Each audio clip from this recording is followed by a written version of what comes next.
Let me guess, you fish a boring pond. We live in the most boring street in the United States of America. A pond that's missing all the fun stuff like docks and trees, lily pads and weeds. Stuff for the fish to eat like bait fish and bluegill, seemingly non-existent. The bite stinks. So how do you push past the incredibly tough conditions that boring ponds can present to finally catch some fish? Well, I've got 5 easy to follow tips for you. My name's Tyler, and let's talk about it. Another giant, another giant. Look at that, y'all. I can't believe what I just caught. Yes! So I truly believe the average angler watching a fishing YouTube video doesn't have a $100,000 boat, doesn't have a big fancy kayak. It's probably, and correct me if I'm wrong, a bank fisherman, somebody who fishes ponds or lakes from the bank, who maybe occasionally has access to fishing bigger bodies of water from a bass boat or a kayak. But I truly believe that most of you guys out there are bank fishermen, and I think no other fishing YouTuber took advantage of that and realized that as early as Noah from Kicking Their Bass TV. This is gonna be a good one. There we go. Oh my gosh. There he is. He fished ponds on camera way before it was cool, and so he gained a massive following, pretty much showing the rest of us, hey, there's a huge contingency of anglers that just fish from the bank. And honestly, that was my biggest reason for why I wanted to start the 100 and 200 ponds series. The problem with many big fishing YouTubers though, especially pond YouTubers, is that the bigger you get, the more connections you gain, and therefore the ponds that you fish have things in them, the characteristics of the pond, whether it's the cover and the structure, the availability of forage for the bass, and therefore the average size of the bass, makes those ponds anything but boring. And I'm not trying to call out YouTubers. This is pot calling the kettle black here. I have fished some amazing places on camera, but I have really tried over the 100 and 200 pond series to fish what I call some dang boring ponds. Ones that are public and honestly don't have a whole lot going for them in the cover structure or fish departments that probably have a whole lot of anglers fishing them. I wanted to put those on camera to prove fish catching is possible. Take, for example, these ponds from the 100 and 200 pond series, starting with New York City Central Park 134 and a pond in Texas, pond 128. Both of those ponds didn't have anything going for them up shallow, and especially nothing out deep. There was no structure, there was no, big difference in contours, and especially the time of the year that I was fishing with how shallow the bank line was. I mean, it was like 6 inches to 2 feet deep. The fish were just not gonna be there unless the conditions were perfect. If it was springtime, later in the fall, maybe those ponds would be slightly less boring, but for the most part, they're pretty boring ponds. Next is pond 110, a pond I fished in Texas in the middle of the suburbs. I mean, it is a standard boring neighborhood pond where the hole in the ground didn't exist. The neighborhood cut a hole to build maybe the lots for the houses or for the community center or the pool. Either way, the dirt is gone. They filled the water. It is purely for retention purposes, but they said, you know what, forget it, put a few fish in there and we'll call it a community fishing pond. There wasn't anything going for this pond. There was nothing on the bank. There was nothing off the bank. There was no rocks. There was no difference in contours. It was just, I would say, a bowl. It wasn't shaped like a bowl, but as far as characteristics go, it was a bowl of a pond. Nothing there. And all the way back in 100 ponds, pond number 15, I fished one that was incredibly boring, honestly similar to the one that I just discussed, but a little bit larger. Still, just a cutout bowl for a neighborhood, and it had nothing but maybe a little bit of snot grass near the banks. As I walked the bank and fished that morning, I saw hardly any bait fish activity. I saw maybe 1 or 2 bluegill. I mean, the forage was just not there, and there was hardly anything in the water to hold those fish, but I was still able to catch a few that morning because I followed a few of the top 5 tips I'm going to teach you in this video. So let's begin with tip number 1 for catching fish and finding success in boring ponds, and that is, you got to get there first. If your boring pond that you fish has 2 laydown trees in the water and that's it, or a small patch of lily pads or a small patch of cattails and that's it, the chances of you tricking a fish that is sitting on those areas that's already seen 4 lures already that day is very, very slim. And so early bird truly does get the worm at boring ponds. Now, by getting there first, I don't necessarily mean first thing in the morning. Now, that is super crucial. If you follow the channel, you know that is an important part of having success really in ponds and lakes in the hotter months, is being there at sunrise or before sunrise. But sometimes in the winter, there really is no sunrise bite at ponds. The fish bite better in the afternoon. And so you just want to do, to the best of your ability, get to a pond and fish an area before somebody else does, because fish understand pressure. They understand seeing lures, and especially if you throw the exact same lure in the exact same way, no different cadence, no different speed.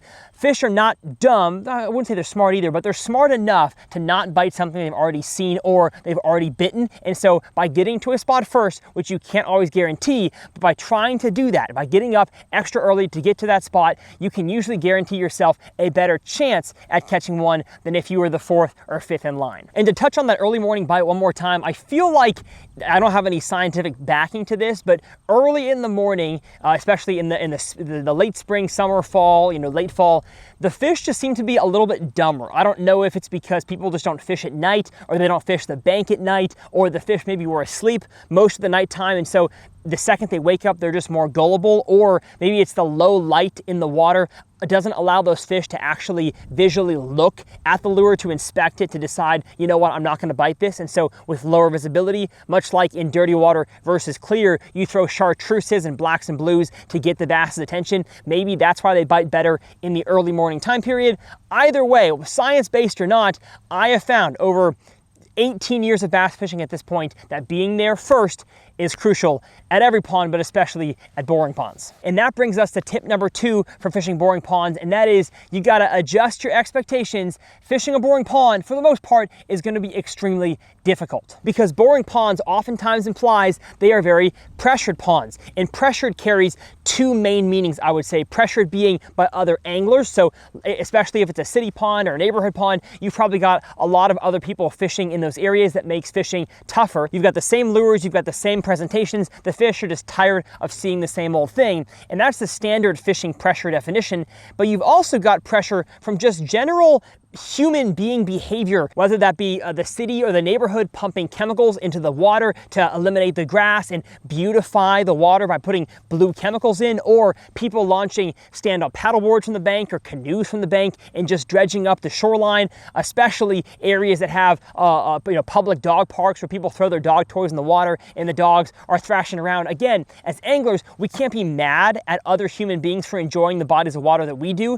We just enjoy it in a different way, and the way they enjoy it oftentimes makes fishing, especially near the bank, a little bit more challenging, especially at boring ponds. Although on the flip side, a boring pond that is not pressured, so maybe it's a private pond on a farm or a neighborhood pond that doesn't see many anglers, those ponds can be incredibly good fishing, even though they don't have an abundance of vegetation or sticks or cover and structure, or maybe the max depth is 5 feet. If they are not pressured by humans or other anglers fishing, they can be really, really good fishing. And honestly, in those scenarios, there's no like better casts where, let's say on a pond like I have behind me, that's I would say a quasi-boring pond, at least over here in this corner, you have some aquatic vegetation that has reached the surface of the water. I can throw a frog over there or a punch rig into it. Those are better, more high percentage casts. In a boring pond, even a private one, there's no high percentage cast. You just gotta start casting and hopefully you land in front of some fish. And you know what? A perfect example of a pond like this that just popped into my head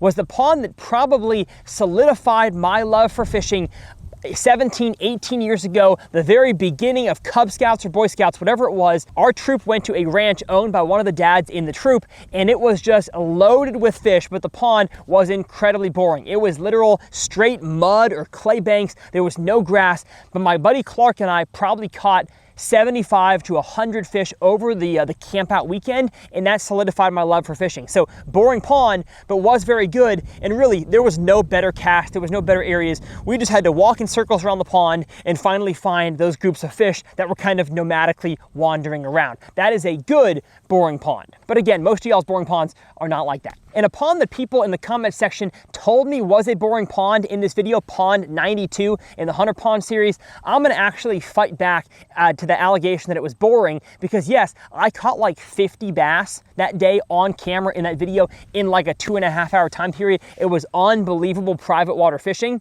but the pond was anything but boring. It had bluff rock walls, it had aquatic vegetation in both deep water and shallow water, it had bait fish being schooled on in the middle with water depths of like 50 feet out there in the middle, with also bluegills bedding up shallow that the bass were keying in on, and I was catching them on vibrating jigs and wacky worms.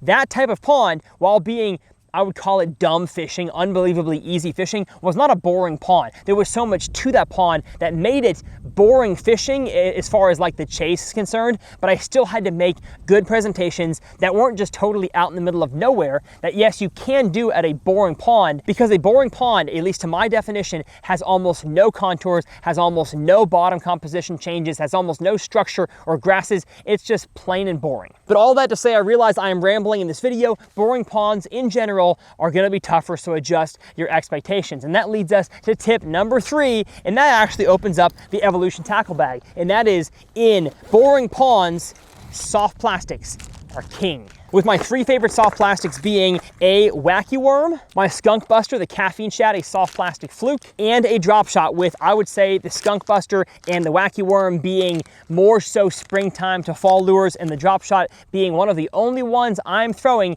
in most ponds, but especially boring ponds in the winter and the summer. Now, if your boring pond does have a few features that make it a little bit less boring, being a few laydown trees, maybe a brush pile out there, or something a little more snaggy, a Texas rig creature bait or crawl can definitely be good, and y'all know I love a jig. But in general, a soft plastic lure will catch more fish in boring ponds than a hard plastic lure, than a topwater, than a jig, than a spinnerbait. Soft plastics just work better. And so I know some of you guys out there, I've seen comments before say, Tyler, I've never caught any on soft plastics, but I love a spinnerbait. And some people say, Tyler, I hate spinnerbaits and crankbaits. I've only ever caught them on soft plastics. And so maybe use this video as your chance to try the other categories of lures in your boring ponds that you haven't tried before, because it's not just soft plastics. I'm going to talk about in tip 4, reaction baits, because they can tend to work in boring ponds, with one very special tip associated with it. But in general, soft plastics absolutely reign in boring ponds. And I would say that is because they are just kind of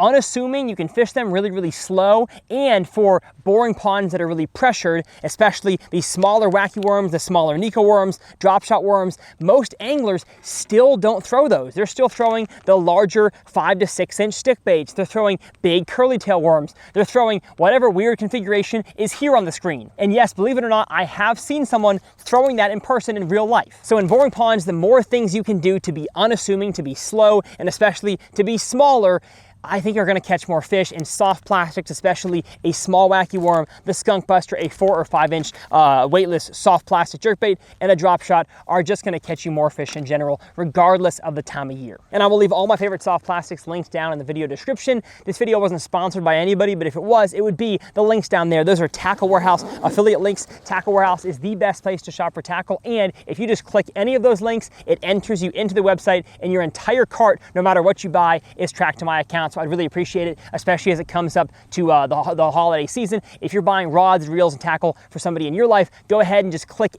literally any of those links before you start your buying process. That would be a huge help to helping this continue to be my full-time job. And staying in the same vein as lures, for tip number 4, I want to talk about reaction baits. Should you throw them in ponds? Absolutely, but it should be the ones that fit. And what I mean by fit is, what does your pond have in it as far as bottom composition, stuff to potentially get snagged on, or just nasty snot grass down there on the bottom? Because yes, even a bland, boring bowl of a boring pond can have snot grass. So what stuff do you have in your pond that makes reaction bait fishing hard? And if you've got some of that, which lures do you throw? I would say if you have snags down there on the bottom, a spinnerbait is fantastic. If you have just a little bit of snags, but honestly not much, maybe a tiny bit of aquatic vegetation, I would go with a lure like a vibrating jig. My favorite being the 3/8 ounce Strike King Tungsten Thunder Cricket. I go 3/8 ounce with both my spinnerbaits and my vibrating jigs, and honestly regular jigs as well. Everything less than 3/8 ounce, just because boring ponds in general are shallower, and so I want to go with a lighter lure. A 3/4 ounce spinnerbait would just dredge the bottom. It is way, way too heavy to fish in a pond like that. So that's why I go lighter. But do not count out the hard baits, the crankbaits and the hard plastic jerk baits, because those can absolutely catch fish in boring ponds. But I think the dichotomy of those lures is that yes, they work fantastic, but they're just so snaggy. They have 2 to 3 treble hooks on them, and so if you have anything to get snagged on down there on the bottom, a soft plastic swim bait or a vibrating jig or a spinnerbait is going to be a reaction bait that fits better in that body of water than a crankbait would, especially if you've got wood or snodgrass. Crankbaits, it's a problem to fish with those. And so if you have that in your pond, ixnay the crankbaits, ixnay the jerkbaits. Unless it is like winter time, I think winter and cold water is really where your hard baits excel in boring ponds. And I'm still not gonna say a suspending jerkbait or a hybrid hunter or a lipless crankbait is going to work as well in the winter as a drop shot will in boring ponds, especially a pressured one. But in my opinion, it's always worth giving it a try before you leave the pond. I don't care if it's the first lure category you throw or the last lure category you throw. Before you go, throw a reaction bait of some kind at your pond just to cover some water and maybe discover a group of fish that fishing slower with a soft plastic wouldn't have helped you find. So reaction baits, yes, are still good in your boring ponds, but they have to fit perfectly. And the final tip is that even at boring ponds, there usually is some kind of a contour change. You've just got to find it. And if you can do this better than the other anglers around you, you're going to catch more fish than them because you understand your body of water, even though it is a boring pond, better than they do. And so the main technique that I use in both lake fishing, but especially in pond fishing, and especially at brand new places I've never fished before, is called the countdown method. And basically all that is understanding the rate of fall of your lure and applying that to every single cast I make until I feel like I have a good understanding of what the depth and contours look like in my pond. So you see from the drone shot here, it is a relatively bland looking pond, but there are areas that are deeper than others. And the only way I found that out was by throwing a lure out there and counting it down. So here I have a small Nico worm right here. I know that it falls. Actually, I don't know how fast it falls. Let me find that out. It's about a foot deep right there. So I'm going to drop it. Okay, it takes about 1 second to fall 1 foot. And so I know it's 1 foot here at the bank. I have no idea though how deep it is out there. So I'm gonna cast it out there. The second it hits the water, 1, 2, 3. Okay, 3.5 seconds is how long that lure fell. And so I know it's probably somewhere around 3.5 feet deep out there. Now let's take a flip to the edge of this grass line here. 1, 2, 3, 4. Wow, it is already 4 feet deep right there. So even though I cast way more out in the middle up there towards that end of the pond, it was half a foot deeper just right here. And again, I didn't know that 45 seconds ago. And so I'm guessing if I cast way out there towards the dam, deeper water, 1, 2, 3, 4, 5, 6 seconds it took to sink. It is 6 feet deep out there. Now, just in legitimately three casts, I understand that it slopes from here down right about in this area right here. So if I was to walk way down the bank that way, I would count. And then further down the bank that way, I would count. And I'm not like doing a loop one time with a lure that I know exactly how fast it falls to really understand the body of water. Could you do that? Yes, you could, but just as I'm fishing, I'm counting my lures down all the time to basically start building a map for myself to better understand my bodies of water in my ponds. And even at boring ponds, there can be little differences in contour changes that help adjust your lure selection, your retrieve speed, your retrieve style, that can help you catch more fish than the guy next to you. So even though you look at your pond and you're like, Tyler, this thing's a dang bowl, there is no contour changes, it's possible you're right, but usually there is something different about that pond, whether it was the way that God made the pond or the way that human beings dug the pond out, that makes it slightly different than any other areas in the pond. And sometimes small differences can lead to big bass.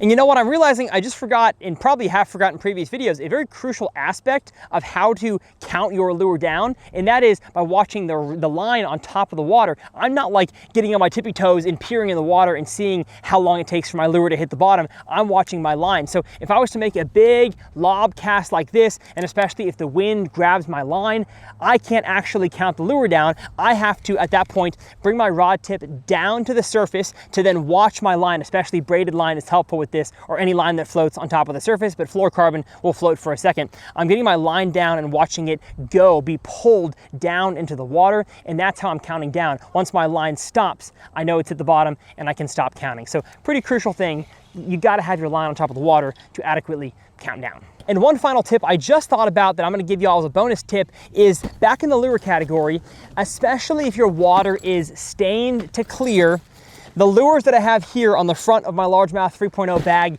big swim baits, I'm not gonna say will work for you, but they definitely can, because like I said, boring ponds are generally more pressured bodies of water, and so the fish maybe have seen a lot of wacky rigs and Nico rigs, and there's only so many ways that you can wacky or Nico rig a worm, and so because the fish have seen so many of those, sometimes throwing a bigger presentation just gets bit. And so I don't have any evidence of this. I have not fished big, I'm trying to think of all the videos I've filmed.